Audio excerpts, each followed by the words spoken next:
Iran की तरफ तो पाकिस्तानी खुद मुख्तारी की खिलाफ वर्जी ताल्लुकात एतमाद को नुकसान पहुंचा दिए। क्वेट मीडिया नाल गुफ्तगू करते हुए जान अचकजई ने कहा है कि पाकिस्तान खसूसन बलोचिस्तान दुश्मन कुव्वतां बैरूनी मुदाखलत की कोशिश कर रही ने, लेकिन दुश्मन कदे अपनी साजिशें कामयाब नहीं होएगा।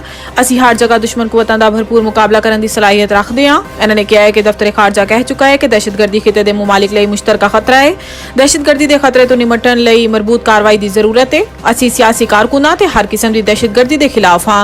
ईरानी हमले सूबाई वजीर का कहना सी कि ईरान की तरफ तो पाकिस्तानी खुद मुख्तारी की खिलाफ वर्जी ताल्लुकात एतमाद ते तिजारती रवाबित नूं नुकसान पहुंचाती है।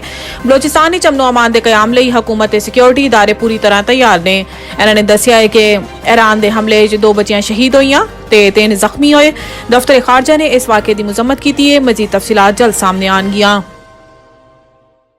इलैक्शन लई आईनी तकाजे पूरे हो चुके ने, हुण तैयारियां कीतियां जा रही ने। गैर मुल्की टीवी नूं दिते गए इंटरव्यू में अनवारुल्लाह काकड़ ने कहा है कि पाकिस्तान 4 दिहाइयां तो अफगान मुहाजिरीन की मेजबानी कर रहा है, लेकिन गैर कानूनी मुकीम गैर मुल्की पाकिस्तान की सिक्योरिटी लई खतरा ने। लिहाजा पाकिस्तान जो भी आएगा वह कानूनी दस्तावेजात नाल दाखिल होएगा।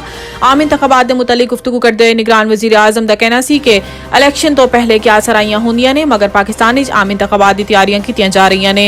आवाम नूं वोट डालन का मौका फराहम करना साडी जिम्मेदारी है। इलैक्शन कमीशन आइंदा इंतखाबात लई आईनी तकाजे पूरे कर चुका है ते इंतखाबात लई दौरान आलमी मुबसरीन भी पाकिस्तान आएंगे। पाकिस्तान तो क्लाशनकोफ कल्चर नूं खत्म करना होएगा। चीफ जस्टिस काजी फाइज दा बड़ा हुक्म। सुप्रीम कोर्ट घर 2 क्लाशनकोफ चोरी होने मुकदमे की समात हुई। समात चीफ जस्टिस काजी फाइज की सदी सरबराही 3 रुकनी बेंच ने की। सुप्रीम कोर्ट एक मुकदमे की समात के दौरान चीफ जस्टिस काजी फाइज ने सैकटरी दाखिला तमाम सूबाई होम सैकटरीज इंस्पैक्टर जनरल पुलिस नूं नोटिस जारी कर दिता है, जिदे पूछा गया है कि ममनुआ बोर्ड के कितने असला लाइसेंस जारी होए। मुतलका हुकाम तफसीलात पेश करन। अदालत ने अटार्नी जनरल सूबाई एडवोकेट जनरल्स नूं भी नोटिस जारी करते हुए हुक्मनामा की कॉपी भिजवाने की हिदायत कर दी थी।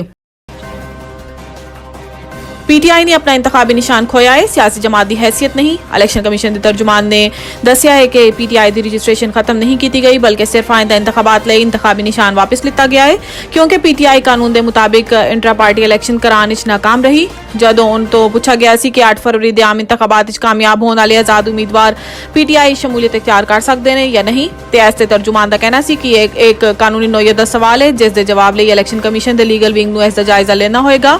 इन्होंने कहा है कि चूंकि इलैक्शन कमीशन ने पार्टी की रजिस्ट्रेशन खत्म नहीं की, लिहाजा पार्टी का वजूद बाकी है, तो कामयाब होने वाले आजाद उम्मीदवार किसी दूसरी जमात की तरह पीटीआई शामिल हो सकते हैं।